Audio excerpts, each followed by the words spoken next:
మధురం మధురం నీ వాక్యం నాతో వకు దీపం నీ వాక్యం.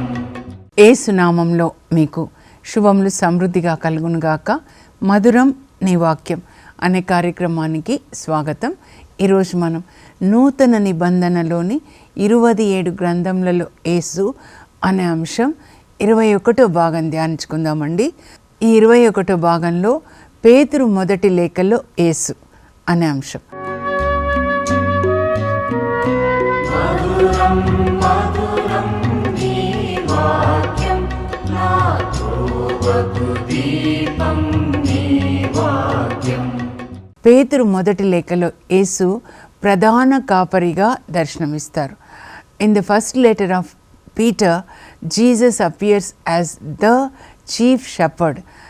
పేతురు మొదటి లేఖ 5వ అధ్యాయంలో 4వ వచనం అన్నమాట. మన టాపిక్ అంతా అదే కదండి. 66 గ్రంథాల్లో యేసు ఆది గ్రంథం నుంచి మనం చూస్తూ ఉన్నాం అన్నమాట. యేసు ప్రభు ఏంటారు, ఇక్కడ ప్రధాన కాపరిగా ఆయన మనకి దర్శనమిస్తారు. కనుక ప్రతి కాపరి కూడా ఆ యేసు ప్రభువుని అనుసరించాలి. ఆయన ఏ విధంగా తన ప్రాణాన్ని ఇచ్చాడు, గొర్రెలని ఏ విధంగా కాపాడాడు, గొర్రెల్ని ఏ విధంగా మేపాడు, అలా యేసు ప్రభువు నడిచిన అడుగు జాడల్లో మిగతా కాపర్లు నడవాలి అని 1 పేతురు 1:21 చెప్తారండి.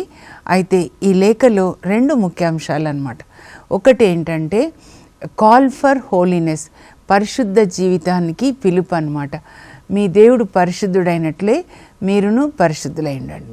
రెండవది ఏంటంటే how do you respond towards suffering, అంటే how you ought to respond for sufferings, అంటే శ్రమలలో నువ్వు ఏ విధంగా స్పందించాలి అని చెప్పి పేతురు రాస్తాడండి.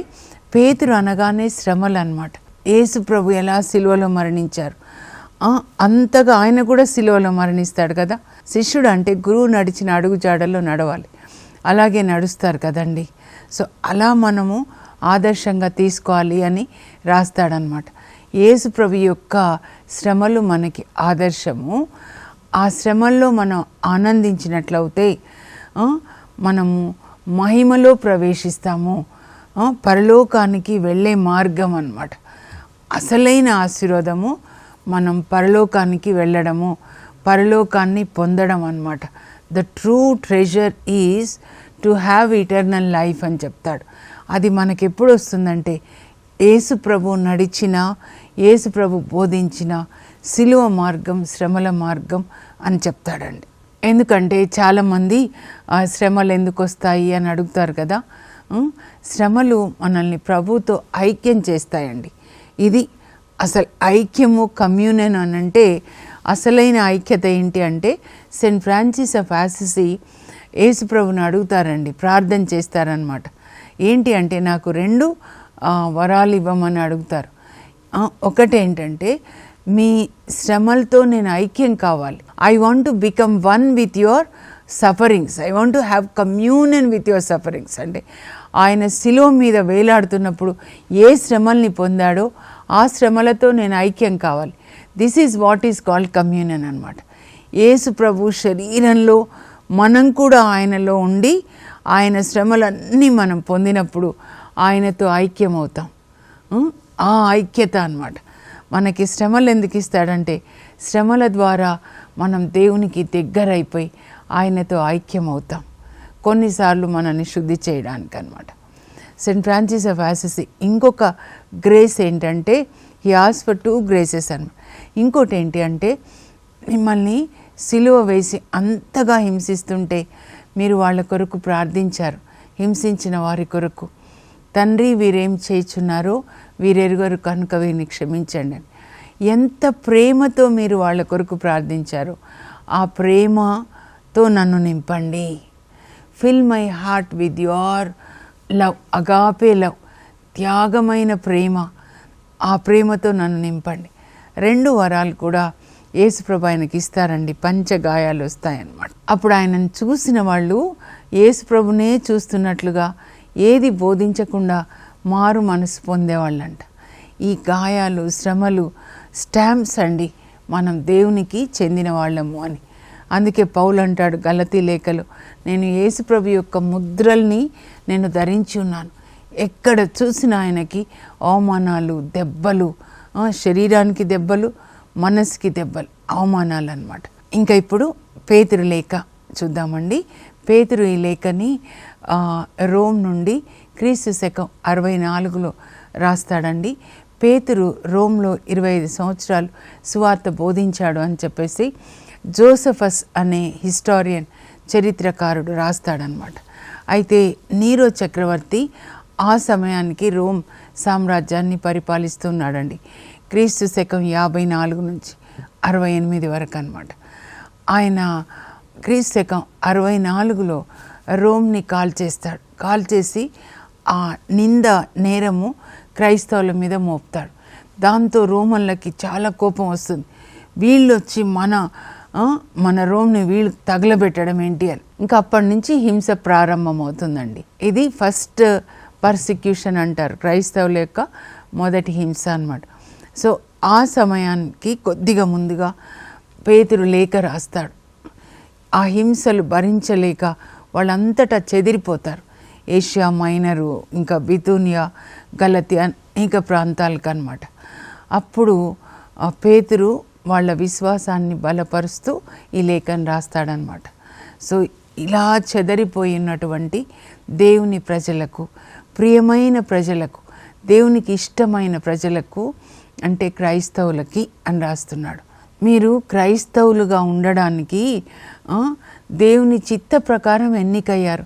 ఏదో మా అమ్మ వల్ల, మా నాన్న వల్ల, నా ఫ్రెండ్ వల్ల అలా అనుకోకండి. పరలోకంలో తండ్రి మిమ్మల్ని ఎన్నుకున్నాడు. మీరు రక్షణ పొందాలి, యేసు ప్రభు వాక్యానికి విధేయులు కావాలని, అలాగే యేసు రక్తంలో మీరు శుద్ధి చేయబడి పరిశుద్ధాత్మ వలన మీరు పరిశుద్ధులుగా చేయబడడానికి తండ్రి దేవుడు మిమ్మల్ని ఎన్నుకున్నారు. దీన్నే రక్షణ అంటారనమాట. యేసు రక్తంలో మన పాపాలన్నీ కడిగివేయబడ్డాయి.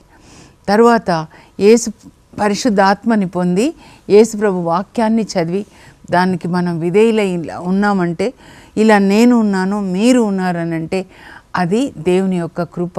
దీన్నే రక్షణ అంటారనమాట. కనుక ఇంతగా తన కుమారుణ్ణి సిలువలో బలిగా మన కొరకు అర్పించారు. కనుక మీ రెస్పాన్స్ ఏంటి? మీరు ఎలా స్పందిస్తారు? How do you respond? అప్పుడు మీరు పరిశుద్ధంగా జీవించాలి అని చెప్తారండి. కనుక ఈ లేఖ పరిశుద్ధతకి పిలుపు, తర్వాత సఫరింగ్స్కి కూడా పిలుపు. అంటే ఎలా మనం రెస్పాండ్ కావాలని 1 పేతురులో 1:15 వచనమండి. మీ దేవుడు పరిశుద్ధుడైనట్లే మీరును మీ ప్రవర్తన యందు పరిశుద్ధులై ఉండండి. ఏలయనా మేము పిలిచిన దేవుడు పరిశుద్ధుడు అని లేవియకాండం 19వ అధ్యాయంలో 2వ వచనం ఇక్కడ కోట్ చేస్తూ రాస్తారనమాట. యేసు ప్రభు తర్వాత సువార్త బోధించింది పేతురు కాబట్టి పేతురు ఆ అభిషేకాన్ని పొంది ఆయన అపోస్తల కార్యాల్లో కూడా మరి సువార్తను బోధిస్తాడు. మొదటి ప్రసంగం చేస్తాడు 2వ అధ్యాయంలో, మరి 2వ ప్రసంగం 3వ అధ్యాయంలో చేస్తాడు కదా. కనుక పేతురు లేఖలు చాలా ముఖ్యమండి. పేతురు లేఖలు, అపోస్తల లేఖలు 7 ఉంటాయన్నమాట, చాలా ముఖ్యమైనవి. వాటిని మనం పాటించాలి. మీరు పరిశుద్ధంగా ఉండండి. This letter is call for holiness. మిమ్మల్ని పిలిచిన దేవుడు పరిశుద్ధుడు. కనుక మీ ప్రవర్తనలో అంటే మాటలు, చూపులు, వినికిడి, ఆలోచనలు, హృదయ వాంఛలు పరిశుద్ధంగా ఉండండి. ఇది ఫస్ట్ అన్నమాట మన రెస్పాన్స్. నా కొరకు నువ్వు సిలువలో మరణించావు కనుక, నీకు సాక్షిగా నీవు పరిశుద్ధుడవు కనుక నేను కూడా పరిశుద్ధంగా జీవిస్తాను. అందుకనే దేవుడు మనల్ని లోకం నుంచి వేరుపరిచారండి. మరి ఎలా పరిశుద్ధంగా జీవించాలి? 119వ కీర్తనలో 11వ వచనంలో దావీదు ఏం రాస్తాడంటే, యవ్వనస్తులు పరిశుద్ధంగా ఎలా ఉంటారు? దేవుని యొక్క వాక్యాన్ని హృదయంలో దాచుకోవాలి. యవ్వనస్తులే కాదు, మనందరం అండి. ఈ పరిశుద్ధ వాక్యమే మనల్ని పరిశుద్ధపరుస్తుంది. ఈ వాక్యమే యేసుప్రభు, పరిశుద్ధమైన యేసుప్రభు. దేవుడు పరిశుద్ధుడు అంటే తండ్రి, కుమార, పరిశుద్ధ ఆత్మలు. పాత నిబంధన తండ్రి దేవుడు, సువార్తలు యేసు ప్రభు, అపోస్తల కార్యాల నుంచి పరిశుద్ధ ఆత్మ అన్నమాట. కనుక ఈ వాక్యం మనల్ని పరిశుద్ధపరుస్తుంది. ఈ పరిశుద్ధత ఎలా వస్తుంది అని కూడా పేతురు గారు రాస్తారండి. 2వ అధ్యాయంలో 2వ వచనం అన్నమాట. ఏంటంటే, నూతనంగా జన్మించిన శిశువు ఆధ్యాత్మికమైన పాల కొరకు ఎలా దాహం కొంటాడో అలాగే మీరు కూడా ఆత్మలో జన్మించబడి ఈ వాక్యం అనే పాల కొరకు మీరు దాహం కొనండి. తల్లి పాలు ఎంత మంచిది కదండి. నేను బయాలజీ టీచర్గా చెప్పేదాన్ని. అందులో అన్ని యాంటీబాడీస్ ఉంటాయి, ప్రేమ ఉంటుంది. అందుకే సారా పాలిచ్చి పెంచుతుంది ఇస్సాక్కి. ఇస్సాక్ ఎంత ప్రేమగా ఉంటాడు. హన్నా అలాగే పెంచుతుంది. మరి సమూయేలు ఎంత మంచి ప్రవక్త అవుతాడనమాట. సో ఈ పాల కొరకు మనం దాహం కొనాలి అని చెప్పి, వాక్యం ద్వారా మీరు నూతన జన్మ, మరల జన్మించిననే తప్ప మీరు పరలోకంలో ప్రవేశించరంటారు. యోహాన్ 3:3లో యేసు ప్రభు, 3:5లో కూడా అన్నమాట. మరల జన్మించడం అంటే ఇదిగో నూతన జన్మ. ఎలా అంటే వాక్యం ద్వారా. రోజు మనం వాక్యం చదువుతూ ఉంటే, రోజు ఆ వాక్యం ప్రకారం జీవిస్తాం. మన మనసులో ఇంకా వాక్యము క్రియ జరగడం ప్రారంభిస్తుంది. హృదయంలో కూడా పరులని క్షమించండి, మీరు క్షమించబడతారు. మీ భోజనం వేరే వాళ్ళతో పంచుకోండి, అప్పుడు మీరు దేవుని దీవెనలు పొందుతారు. అలా వాక్యము మన హృదయంలో మనసులో నాటబడినప్పుడు ఆ వాక్యం మొలకెత్తుతుందన్నమాట. ఆ విధంగా నీళ్ళలో మునగడం అంటే వాక్యమే నీళ్ళండి. దేవుని యొక్క వాక్యం నీరు అన్నమాట. అందుకే శుభ్రమైన జలాలు చల్లి నేను మేము శుద్ధి చేస్తా అంటాడు ఎజ్కేల్ 36:26లో. లేకపోతే ఇక్కడ కూడా ఎఫెసీ 3:26లో కూడా వాక్యంతో మిమ్మల్ని కడుగుతానంటారు. మరి యోహాన్ 15:3లో కూడా నేను మీతో చెప్పిన మాటల వల్ల మీరు శుద్ధులైతిరి అంటారనమాట. అంటే వాక్యం ద్వారా మనం శుద్ధి చేయబడతాము. కనుక రోజు చదవాలి. అదే నీళ్ళలో మునిగారా అంటే ఆ నీళ్లు కాదండి, ఈ లోక సంబంధమైన వాక్యంలో మునగాలి. మన మనస్సు, మన హృదయము, మన శరీరం కూడా, కన్నులు ఇవన్నీ కూడా శుద్ధి చేయబడాలి అని చెప్తారు వాక్యం ద్వారా అన్నమాట. అప్పుడు మనము యేసుప్రభు రక్తంలో, యేసుప్రభు వాక్యంలో పరిశుద్ధాత్మ వలన శుద్ధి చేయబడిన తర్వాత మనం ఎలా ఉండాలి అని అంటే, మనము యాజకులుగా ఉండాలి, దేవునికి యాజకులుగా ఉండాలి అని 2:9లో 1 Peter 2:9లో ఏమంటాడంటే, you are royal priesthood, holy nation, God's own people, you are called to proclaim the mighty deeds of the Lord. మీరు దేవుని యొక్క యాజకులు, రాచరికపు యాజకులు, యాజక రాజ్యము. మీరు దేవుని పరిశుద్ధ ప్రజలు, సొంత ప్రజలు. తన రక్తం ఇచ్చి కొనుక్కున్నాడు యేసుప్రభు. ఎందుకు మిమ్మల్ని కొనుక్కున్నాడు రక్తం ఇచ్చి అంటే, ఇలా జీవించడానికి కాదు, దేవుని అద్భుత కార్యాన్ని ప్రకటించడానికి. పేతురు అంటాడు కుంటివానితో, నా దగ్గర వెండి బంగారాలు లేవు కానీ నా దగ్గర ఉంది నీకు ఇస్తాను అని మా దగ్గర అంటాడు పేతురు, యోహాను ఇద్దరు కలిసి. యేసు క్రీస్తు నామంలో లేచినాడు అంటే ఆయన లేచి నడుస్తాడండి. అలా దేవుని అద్భుత కార్యాలు ఎలీషా ఎన్ని చేస్తాడు. పేతురు కూడా మరణించిన తబితాని కూడా, తబిత లెమ్ము అంటే మరణించిన ఆమె లేస్తుంది అన్నమాట. ఇంకా పక్షవాత రోగి, ఆయనకి కూడా స్వస్థతనిస్తాడు. చాలా అద్భుత. పేతురు నీడ కూడా స్వస్థతనిచ్చిందండి. అందుకొరకు మనల్ని తన రక్తంతో కడిగి ఆత్మనిచ్చారు, యేసు ప్రభుకి సాక్షులుగా ఉండడానికి. రాజరికపు కులము మీరు, దేవుని సొంత ప్రజలు, పరిశుద్ధ ప్రజలు. ఈ లోకం నుంచి వేరుపరిచాడు, రక్తం ఇచ్చి కొనుక్కున్నాడు, తన ఆత్మనిచ్చాడు. కనుక లోకుల్లాగా మీరు ఉండద్దు అని చెప్తాడండి. ఇది మొదటి భాగం. ఈ లేఖలో 3 భాగాలు ఉంటాయండి. ముందు విశ్వాసికి రక్షణ, తర్వాత విశ్వాసి సమర్పణ, తర్వాత విశ్వాసికి శ్రమలు. నేను ఒకసారి చదువుతాను, ఎందుకంటే మీరు రాసుకొని లేఖ చదివేటప్పుడు విత్ దిస్ ఇంట్రడక్షన్ నేను ఏదైతే చదువుతానో దాంతో చదివితే మీకు అర్థమవుతుంది అన్నమాట. పేతురు మొదటి లేఖ పరిశోధన, విశ్వాసికి రక్షణ, విశ్వాసి సమర్పణ, విశ్వాసి శ్రమలు. ఇంగ్లీష్లో కూడా చదువుతా అండి. Survey of first Peter, the salvation of believer, the submission of a believer, the suffering of a believer. ఇప్పుడు 3 భాగాలు మనము చూసాం కదండి. మొదటిది రక్షణ. యేసు ప్రభు శిలువ మరణం ద్వారా దేవుడు మనకి రక్షణ ఇచ్చారు కనుక కృతజ్ఞతగా మనం పరిశుద్ధంగా జీవించి ఆయనకి యాజకులుగా, ఆయనకి సాక్షులుగా మనం సువార్తను బోధిస్తూ పరిశుద్ధంగా దేవుని అద్భుత కార్యాన్ని చూపించాలి. మన దేవుడు ఇంత గొప్ప దేవుడు అని. మోషే చెయ్యి చాస్తే సముద్రం చీలిపోతుంది కదండి, బండని కొట్టినప్పుడు నీళ్ళు వచ్చేస్తాయన్నమాట. అలా దేవుని అద్భుత కార్యాలని లోకానికి ప్రకటించడానికే మీరు ఏర్పరచబడ్డారు, కానీ లోకంలాగా జీవించడానికి కాదు. ఆ తర్వాత 2వ భాగం సమర్పణని గురించి రాస్తాడండి. మీరు మీ పెద్దలకి విధేయులై ఉండండి. 2వ భాగంలో రాస్తాడనమాట. పొరుగు వాళ్ళతో సంబంధం. మీ అధికారులు ఉన్నారనుకోండి, చక్రవర్తికి కూడా మీరు విధేయించండి అని రాస్తాడు. అంటే నీరో చక్రవర్తి కదా, ఎంత క్రూరుడు, అయినా మీరు ఆయనకు విధేయించండి. ఆయన సింహాలకి వేస్తాడు, వాళ్ళని రకరకాలుగా క్రైస్తవుని హింసిస్తాడు, మీరు వాళ్ళకి విధేయించండి. ఈ లోక యజమానులకు మీరు విధేయించండి అని రాస్తాడనమాట. తర్వాత